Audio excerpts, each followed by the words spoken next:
హింసాత్మక ఘటనలు చోటు చేసుకున్నాయి. అవామీ లీగ్ పార్టీ నేతలతో షేక్ హసీనా ఆన్లైన్ లో మాట్లాడుతున్న సమయంలోనే ఆయన తండ్రి రెహమాన్ నివాసంపై నిరసనకారులు దాడి చేసి నిప్పంటించారు.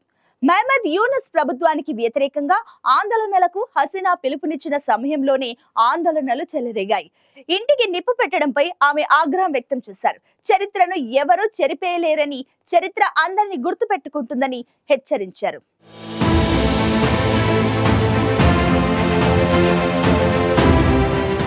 గత ఏడాది ఆగస్టులో బంగ్లాదేశ్లో రిజర్వేషన్లకు వ్యతిరేకంగా చెలరేగిన అల్లర్ల కారణంగా షేక్ హసీనా ప్రధాని పదవికి రాజీనామా చేసి దేశం విడిచి వెళ్లిపోయారు.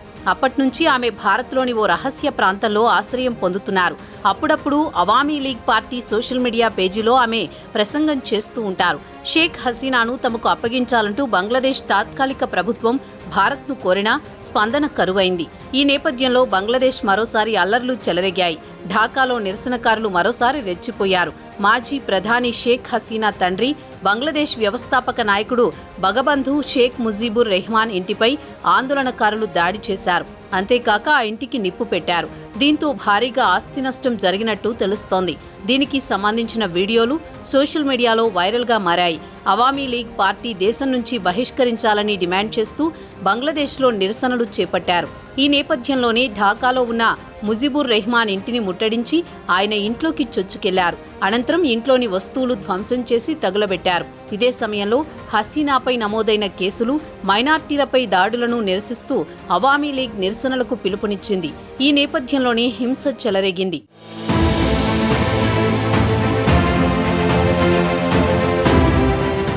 గతంలోనూ ధన్మొండి 32లో ఉన్న రెహమాన్కు చెందిన ఇంటిపైన దాడి జరిగింది.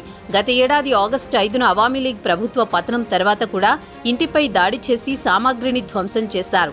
షేక్ హసీనా సోషల్ మీడియాలో తమ పార్టీ కార్యకర్తలను ఉద్దేశించి మాట్లాడుతున్న సమయంలోనే నిరసనకారులు దాడులకు తెగబడ్డారు. దీనిపై స్పందించిన షేక్ హసీనా ఆగ్రహం వ్యక్తం చేశారు.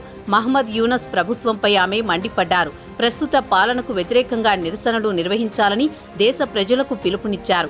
బుల్డోజర్తో లక్షలాది మంది అమరవీరుల ప్రాణాలను బలిగొని మనం సంపాదించిన జాతీయ జెండా, రాజ్యాంగం మరియు స్వాతంత్రాన్ని నాశనం చేసే శక్తి వారికి ఇంకా లేదు. వారు ఒక భవనాన్ని కూల్చివేయొచ్చు, కానీ చరిత్రను కాదు. చరిత్ర తన ప్రతీకారం తీర్చుకుంటుందని కూడా వారు గుర్తుంచుకోవాలని ఘాటు వ్యాఖ్యలు చేశారు.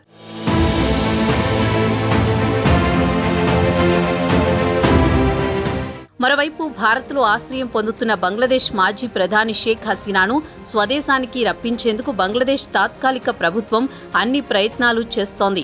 ఈ విషయాన్ని బంగ్లాదేశ్ హోంశాఖ సలహాదారుడు రిటైర్డ్ లెఫ్టినెంట్ జనరల్ ఎండి జహంగీర్ ఆలం చౌదరి వెల్లడించారు. బంగ్లాదేశ్లో అల్లర్లు చెలరేగిన తర్వాత, హసీనా దేశం విడిచి వెళ్లిపోయిన తర్వాత బంగ్లాదేశ్ అంతర్జాతీయ నేరాల ట్రైబ్యునల్ ఆమెతో పాటు పలువురు మాజీ మంత్రులు, సలహాదారులు, మిలిటరీ, సివిల్ అధికారులపై అరెస్ట్ వారెంట్లు జారీ చేసింది. మానవత్వానికి వ్యతిరేకంగా నేరాలకు పాల్పడిన ఆరోపణలపై ఐసీటీలో విచారణలో ఉన్న వారిని స్వదేశానికి తిరిగి తీసుకురావడానికి తాము ప్రయత్నిస్తున్నామని చౌదరి తెలిపారు. ప్రస్తుతం దేశంలో ఉన్నవారిని అరెస్ట్ చేస్తున్నామని, హసీనా దేశంలో లేరని, విదేశాల్లో ఉన్నవారిని ఎలా అరెస్ట్ చేస్తామని ఆయన వ్యాఖ్యానించారు. హసీనాను భారత్ నుంచి రప్పించేందుకు, అంతర్జాతీయ స్థాయిలో ఒత్తిడి తీసుకొచ్చేందుకు బంగ్లాదేశ్ తాత్కాలిక ప్రభుత్వం తీవ్రంగా ప్రయత్నిస్తోంది. కానీ భారత్ మాత్రం ఈ విషయంపై స్పందించడం లేదు.